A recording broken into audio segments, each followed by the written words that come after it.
pessoal, tudo bem? Aqui é a professora Marcela, de Sociologia do J Explica, e hoje eu trago uma aula de correção de exercícios referente às aulas de número 3, 4 e 5, cuja temática foi Max Weber. Pessoal, antes da gente começar, eu vou dar uma dica para vocês já se inscreverem aqui no canal, assim vocês nunca perdem nenhuma aula. E também, aqui na descrição tem um link que vai direto para o nosso grupo do Telegram, onde você pode conferir todas as apostilas, inclusive a da aula de hoje, porque hoje eu só vou trazer pra gente 3 exercícios, mas na apostila tem 10 exercícios sobre Max Weber, além de na apostila 3, 4 e 5 também ter exercícios sobre esse carinha importante da sociologia e tem o gabarito no final, tá bom? Vamos lá então? A primeira questão que eu selecionei pra gente é uma da Unimontes, e eu vou ler com vocês, a gente tenta decidir qual é a correta, qual é a incorreta, beleza? Então vamos lá. A perspectiva weberiana de estudos sociológicos fundamenta-se na possibilidade do cientista compreender a ação social do indivíduo, ou seja, em atores sociais capazes de conduzir suas próprias ações que têm motivações e sentidos. Para ele quem, né, gente? O Max Weber. A ação e suas diferentes motivações levam a 4 categorias ou 4 tipologias.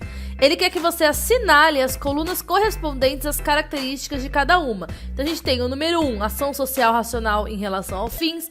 O 2, ação social racional com relação a valores.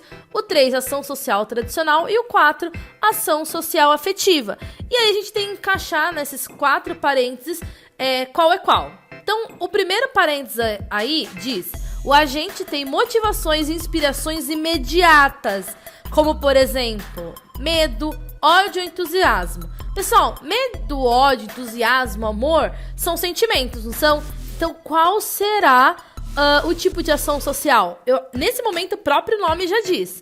A gente tem também o segundo item aí, que são modos de condutas, ou seja, essa ação social que ele está falando, são modos de condutas que obedecem a estímulos habituais, de modo que ocorrem e são praticados por vários agentes como um costume, ou seja, é algo costumeiro, é algo que está na tradição. Qual será que é? Você já adivinhou? Adivinhou não, né, gente? Porque quem viu a minha aula 3, 4 e 5 e leu a apostila não precisa adivinhar nada, né? O terceiro item, o agente, ele possui, ou seja, nessa ação social, o agente possui um comportamento que é fiel às suas convicções, como, por exemplo, política ou exercício da liberdade religiosa. Então, nesse quesito, ele é muito atrelado aos valores. E aí, por último, a gente tem o agente, nessa ação social, o agente disporá de todos os meios necessários para atingir um fim pré-estabelecido, como, por exemplo, quando ele está praticando uma ação no mercado, quando ele está estudando para passar no vestibular, como é o nosso caso aqui. E aí eu quero saber de vocês qual é a sequência correta. Eu quero que você pause agora esse vídeo, leia de novo, veja qual é a correta, dá play de novo pra gente vir agora para os comentários dessa questão. Gente, a gente sabe que o Max Weber, até porque no enunciado da questão, tá falando o que é ação social, ele tá denominando, né? Ele tá te dando essa resposta. Então a gente já sabe que pro Max Weber, o individual conta muito. Então a ação social, para esse nosso sociólogo, a ação social é o objeto de estudo da sociologia segundo o Max Weber. Já para o Karl Marx, é a luta de classes. Para o Émile Durkheim, o objeto de estudo é o fato social. Então, para resumir mesmo, aquele resuminho bacana, para você lembrar, a ação social é qualquer ação que a pessoa faz se orientando através da ação do outro. E aí nós temos 4. A ação tradicional, que é aquela estabelecida por costumes, ela é irracional, como apertar as mãos, cumprimentar quando se chega a um lugar. A gente tem a ação afetiva, que é definida pelo humor, né? Pelas emoções, por exemplo, quando a gente grita involuntariamente, quando o nosso time faz gol, a gente grita gol! Ou a ação racional orientada a valores, quando ela é fiel àqueles valores individuais. Então, por exemplo, campanhas de solidariedade ou, por exemplo, posicionamentos políticos. E a gente também tem a ação racional que é orientada a fins, como, por exemplo, o caso do vestibular. Você está fazendo a ação agora se orientando para um fim. Portanto, a letra correta é a letra B. A gente tem também agora outra questão que é do Enem, eu gosto muito de trazer aqui. Então vamos lá. A crescente intelectualização e racionalização não indicam um conhecimento maior e geral das condições sobre as quais vivemos. Significa a crença em que, se quiséssemos, poderíamos ter esse conhecimento a qualquer momento. Não há forças misteriosas e incalculáveis. Podemos dominar todas as coisas pelo cálculo. Tal como apresentado no texto, a proposição de Max Weber a respeito do processo de desencantamento do mundo evidencia o ou a resposta tem que ser uma resposta em que você vai conectar um conhecimento que está lá na apostila de número 5 e na aula também, né, de número 5 sobre Max Weber, e aí você vai ter que chegar numa lógica. Vamos ver as alternativas? A. Progresso, então, tal como apresentado no texto, né, o enunciado, essa proposição do Max Weber, ou seja, isso que ele está afirmando a respeito do processo de desencantamento do mundo, evidencia o quê? Evidencia que o processo civilizatório tem a decorrência da expansão do industrialismo, evidencia a extinção do pensamento mítico como um desdobramento do capitalismo, emancipa como consequência do processo de racionalização da vida, afasta de crenças tradicionais como característica da modernidade, ou evidencia o fim do monoteísmo como condição para a consolidação da ciência. De novo, dá um pause, lê de novo, vê qual que você acha certa, e aí você dá um play e vamos agora então para o comentário. Gente, a gente tem que lembrar que o mundo antigo, ele era marcado por fortes crenças, fortes mitos sobre a vida, sobre o mundo. Só que com a Revolução Industrial, o capitalismo e também as mudanças históricas que ocorreram lá no Iluminismo e no Renascimento, e aí vocês procurem lá a aula da Prof. J para poder saber mais sobre esses assuntos e se aprofundarem também, para gabaritar a parte de humanas do Enem, confio em vocês. Então, as mudanças que foram também ocorridas no Iluminismo e no Renascimento, a gente tem um afastamento das pessoas das crenças do mitos para explicar o mundo, e elas começam a explicar um mundo pautado mais numa racionalidade. Isso fica evidente lá na apostila 5 e também na aula, e claro, na obra do Max Weber, quando ele fala que a ética protestante, ela se incorporou ao capitalismo, mas ela deixou a religião para trás.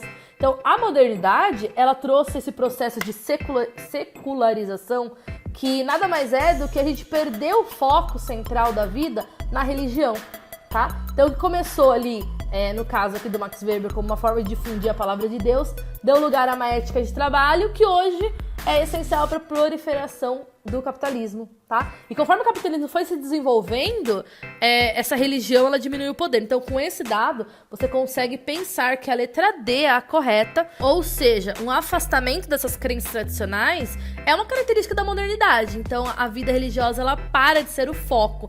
Mas aí o foco também vira a vida econômica e financeira, né? Vamos à próxima? A próxima também é do Enem, mesma coisa. Vou ler com vocês, terminei de ler, dá um pause, lê de novo, resolve e a gente vai para os comentários. O impulso para o ganho, a perseguição do lucro, do dinheiro, da maior quantidade possível de dinheiro não tem, em si mesmo, nada a ver com o capitalismo. O impulso existe, sempre existiu. Pode-se dizer que tem sido comum a toda sorte de condição humanas em todos os tempos e em todos os países, sempre que se tenha apresentado a possibilidade objetiva para tanto.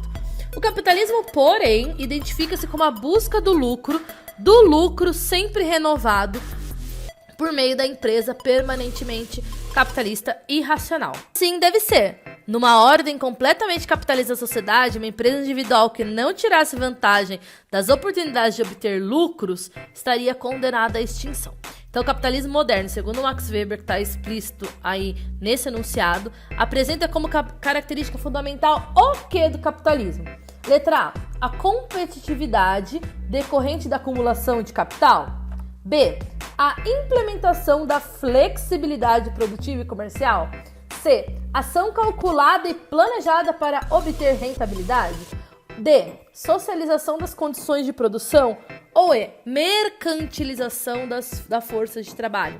Dá aquele pause bonitinho, resolve e vamos para o comentário da questão. Pessoal, antes de falar a letra certa, a gente tem que lembrar que para o Max Weber, a característica principal do capitalismo é essa racionalização da vida financeira. Tá, mas o que isso significa, prof? Significa que o capitalismo, ele é um sistema econômico que ele não está atrelado a nenhum valor moral e nem religioso. Apesar de que, para o Max Weber, a ética protestante, ela é a base, mas sem a religião. Então ele pega só aquilo que é, entre aspas, bom para o lucro, mas ele não pega a religiosidade. Então, sendo assim, né, gente, o lucro é o que importa. Capitalismo, lucro que importa, explorar que importa para você ter mais lucro.